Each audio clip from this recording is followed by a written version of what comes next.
Hello, I'm called to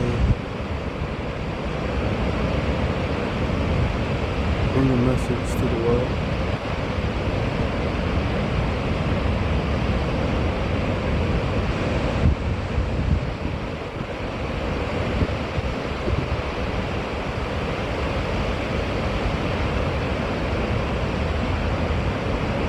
We have seen that there's much of a great evil in this world,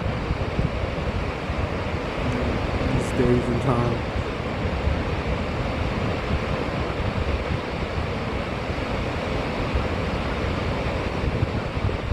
Many people have fallen onto nihilism, despair.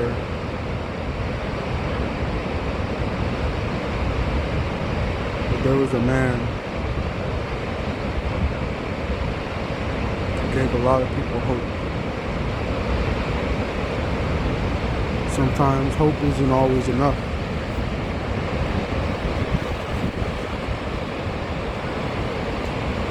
Hope could get you so far.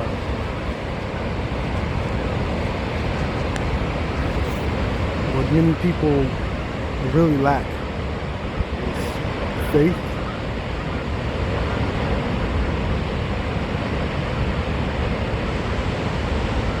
faith that there's a possible way to live your life in the most truest of forms, the most authentic of states. Oftentimes people fear people who are different and unique, and many times they decide to conform to social status and social norms, and what oftentimes happens is groupthink starts to happen, and a lot of individuals lose their ability to think for themselves outside of large groups. Many of times is through generations of early ancestors where we needed groups in order to survive. And don't get me wrong, we do need individuals to survive. We need other individuals around us. We need villages, we need groups, we need tribes, and things of that sort. Families still in order to survive. I agree with that 1,000,000%. Oftentimes we disconnect ourselves from humanity once we're in larger groups, because we disassociate the fact that we're all human beings. After you hear so much of the egregious acts, also a lot of manipulation and distortion of the truth. Our medias are bought out.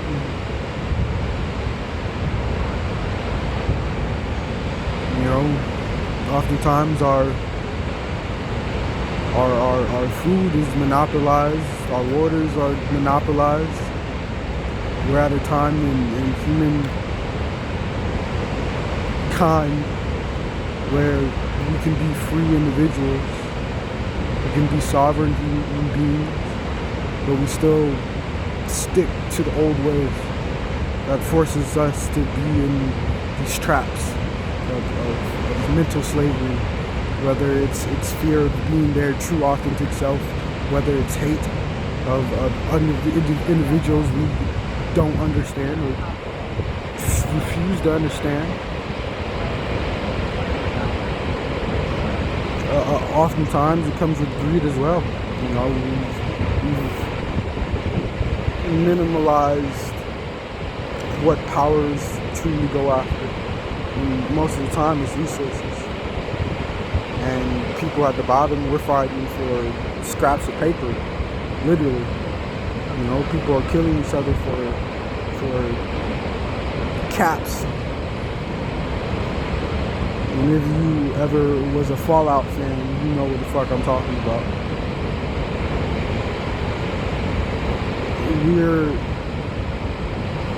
in a time of humanity where we can continue to fall into the cycles that has left us trapped, or we can evolve. And typically what happens when we evolve is we start doing things that we typically don't do. So that often in a lot of people's minds becomes terrifying and scary because they're afraid of things outside of the norm. You know, people rely so hard on their comfortability. And, you know, people who are comfortable in their cycles, there are people who understand cycles and they manipulate that shit. They understand people's tendencies. They understand how to use them against people. That's the reason why we're in the situation that we're in right now as a country. You know, we're so divisive with some of the most benign things.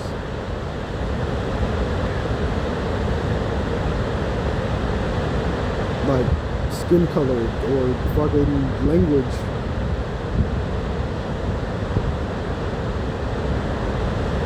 We get angry at people for our own inability to communicate with them. Ain't that some shit?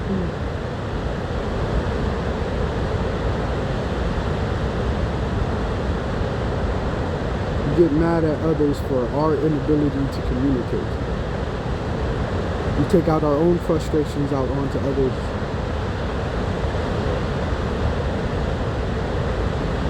Because of lack. And I think that's how a lot of people with power who understand that there is this thing called an abundance. So they take and take. And when they typically do that, it's greed. But the people at the bottom who gets caught up in these traps, cycles, they're doing it from cycles of lack. And that's the thing about America, though. You know, many of the migrants who did come to this country, you know,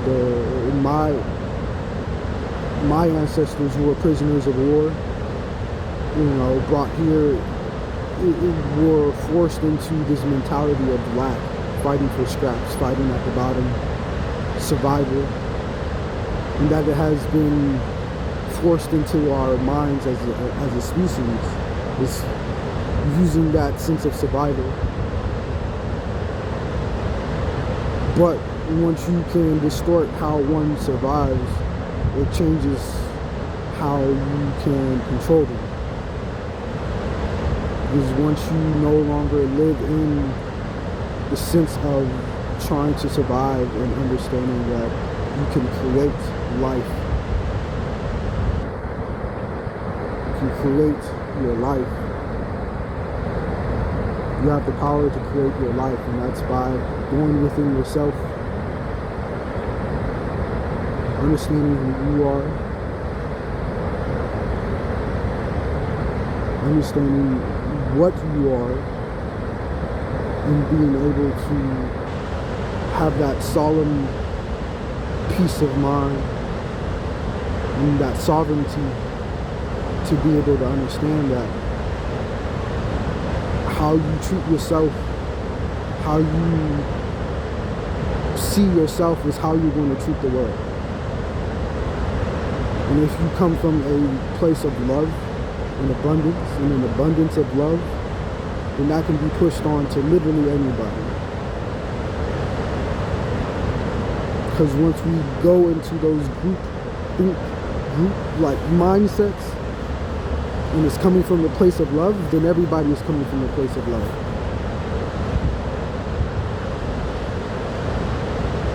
And when people try to use fear against you,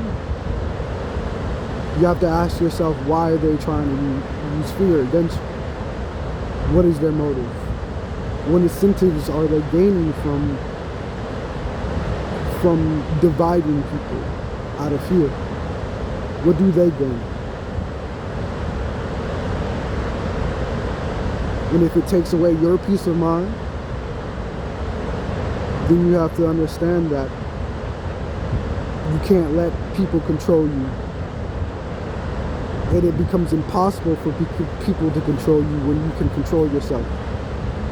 And that's true power. I think that's all I have to say. Peace.